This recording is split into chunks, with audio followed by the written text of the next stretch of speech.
गिरावट कब खत्म होगी आईटी सेक्टर में, आईटी सेक्टर कब चलेगा या फिर चलेगा भी या नहीं, ऐसे बहुत सारे सवाल आपके माइंड में आ रहे होंगे। तो मैं आपसे अपना व्यू शेयर कर देता हूँ।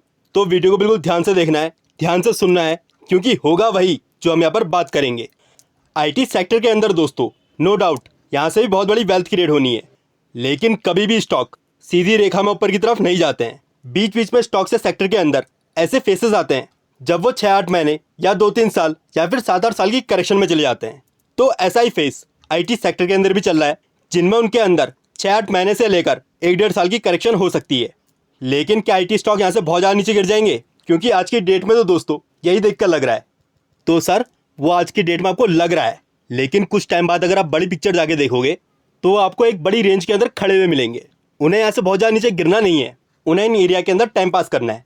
और उन्हें दोस्तों यहाँ पर टाइम पास क्यों करना है या फिर वो कब चलेंगे, इसके पीछे का साइकोलॉजिकल रीजन हम समझ लेते हैं। तो आप में से कितने सारे दोस्तों ने टैगलाइन सुनी है, आईटी सेक्टर का रेवेन्यू बढ़ रहा है तो आईटी सेक्टर के स्टॉक्स में भी ग्रोथ आएगी? सुनी है, जरूर सुनी होगी अगर आप आईटी स्टॉक्स में फंसे हुए हो। इस मार्केट का दोस्तों एक बहुत सिंपल सा फंडा है जिसकी बात सब कर रहे हो। जो सबसे ज़्यादा चर्चा के अंदर हो वहाँ मत जाओ, क्योंकि वहाँ पर दोस्तों आपके लिए जाल बिछाया जा रहा होगा। नहीं समझे? एक एग्जाम्पल के साथ समझते हैं। मैं एक बड़ा इन्वेस्टर हूँ और मुझे इस बाजार में माल बेचना है, लेकिन दोस्तों यहाँ पर मैं आसानी से माल नहीं बेच सकता। क्यों नहीं बेच सकता? क्योंकि दोस्तों जितना माल मुझको आज की डेट में बेचना है उतने बायर्स ही नहीं है सामने, और अगर दोस्तों मैं माल बेच दूंगा तो लोअर सर्किट लग जाएगा।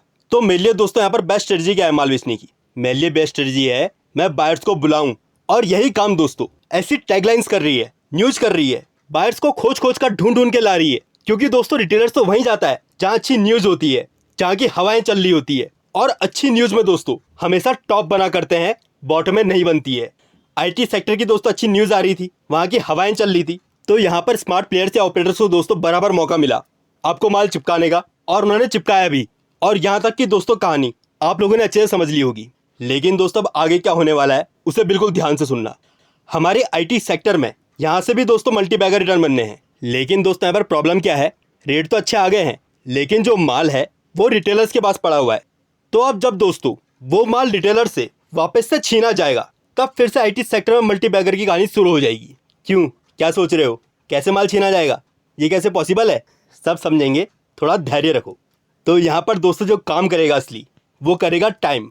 तो जब दोस्तों आप देखोगे मार्केट के अंदर सब चल रहा है, लेकिन आईटी सेक्टर दोस्तों बहुत ज़्यादा नहीं चल रहा है, अंडर परफॉर्म कर रहा है, या फिर अगर ऊपर जाता भी है तो सस्टेन नहीं कर पाता है, वापस से नीचे आ जाता है। तो आईटी सेक्टर का दोस्तों ऐसा बिहेवियर आपको कुछ टाइम बाद अंदर से फ्रस्ट्रेट करना शुरू कर देगा, आपको माल बेचने के लिए तैयार करेगा। और एक दिन दोस्तों बहुत बुरी खबर लगेगी जिसको सुनकर आपको लगेगा आईटी सेक्टर में रुपये लगाने का कोई फायदा ही नहीं है। और उसी दिन या फिर उसी टाइम पीरियड के अंदर अंदर आईटी सेक्टर की दोस्तों बॉटम बन रही होगी। और इसकी दोस्तों में कंफर्मेशन कैसे आएगी? तो इसकी दोस्तों में कंफर्मेशन आएगी जब उन दोस्तों के रेट वापस आ जाएंगे जो टॉप के एरिया में फंसे हुए हैं, वो प्रॉफिट में आ जाएंगे, और उनके अंदर से दोस्तों आवाज़ें आएंगी माल बेच दे, और उनके अंदर से आवाज़ें ही नहीं आएंगी, वो मार्केट में माल बेचेंगे भी। और उनके माल बेचने के बाद भी अगर स्टॉक चलता चला जाता है तो समझ लेना आपसे माल छीन लिया गया है और आईटी सेक्टर का चलने का टाइम भी आ गया है।